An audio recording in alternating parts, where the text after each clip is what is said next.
Hello students, I hope you all are good. So in the previous video, we have learned about the combustion.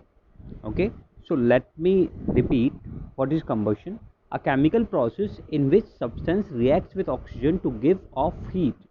एक chemical process जिसमें substance react करता है oxygen के साथ, किसके साथ? ऑक्सीजन के साथ हीट देने के लिए. The process is called combustion. Okay, now combustion के बाद उसमें एक और एलिमेंट प्रॉपर्टी या डेफिनेशन आती है about the combustible. Remember what is combustible?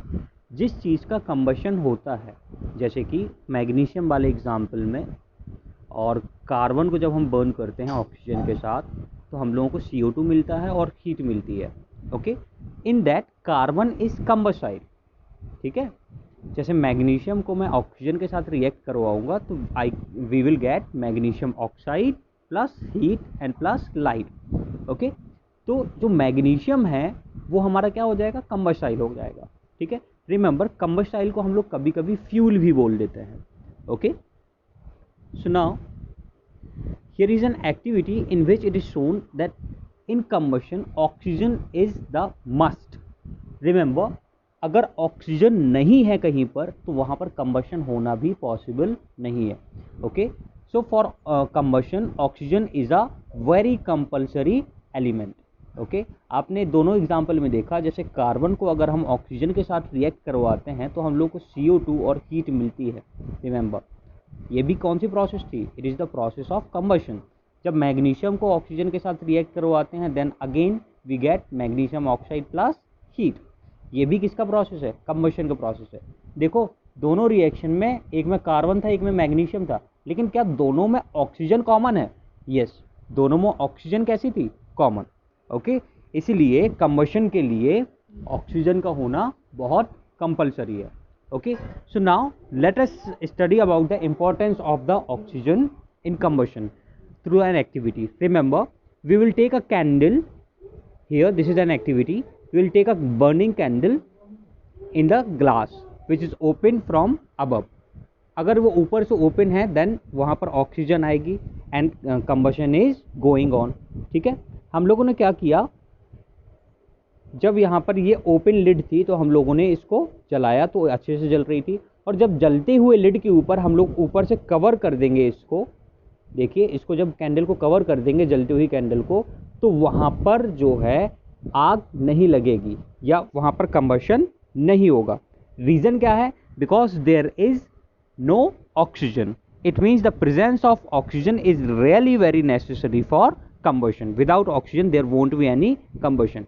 Hence यहाँ से हम लोग क्या निकाल सकते हैं? We can make a conclusion that when some person is burning, या किसी को आग लग जाती है तो हम लोग उसके ऊपर पानी नहीं डालते.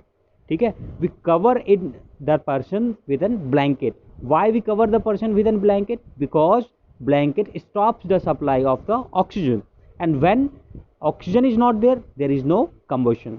Hence blanket is wrapped around a person to avoid fire or to extinguish fire. Is it clear to all? Okay, so now we are going to learn about the ignition temperature. You have seen that many substances burn on only providing heat to them. जैसे example we can take, when we provide heat to some wood, थोड़ी देर हम लोगों को match stick जला के रखनी पड़ती है, उसके बाद भी वो क्या होता है? वो जलना शुरू होता है. Okay, why is it so? कोई भी चीज़ है हमें थोड़ी देर उसको हीट देनी पड़ती है और उसका टेम्परेचर इंक्रीज करना पड़ता है so that it start burning. Okay, so the minimum heat required, the minimum heat, not heat actually, temperature, the minimum temperature required to start a fuel burn या to catch the fire.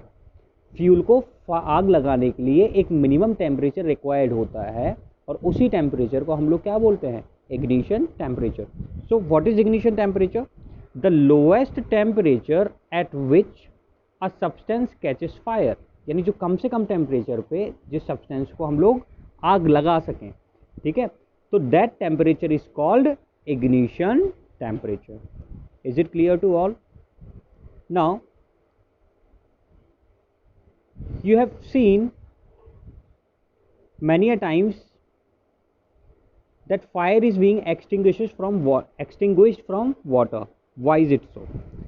Because water helps in extinguishing the fire. जब ज़्यादा amount में होगा, थोड़ा बहुत amount में हम लोग वाटर डालेंगे तो it there is no affect on that fire. Okay, let us take an example of the ignition temperature again about the match stick. You know match stick अगर हम लोग नॉर्मली ऐसे ही रख दें, it will not start burning. We have to rub it against that matchbox, then only it starts burning. Why is it so? Because when we kept the matchstick normally, it does not reach its ignition temperature. जब उसको ऐसे ही normally रख देते हैं तो उसका ignition temperature नहीं पहुंचता, ठीक है.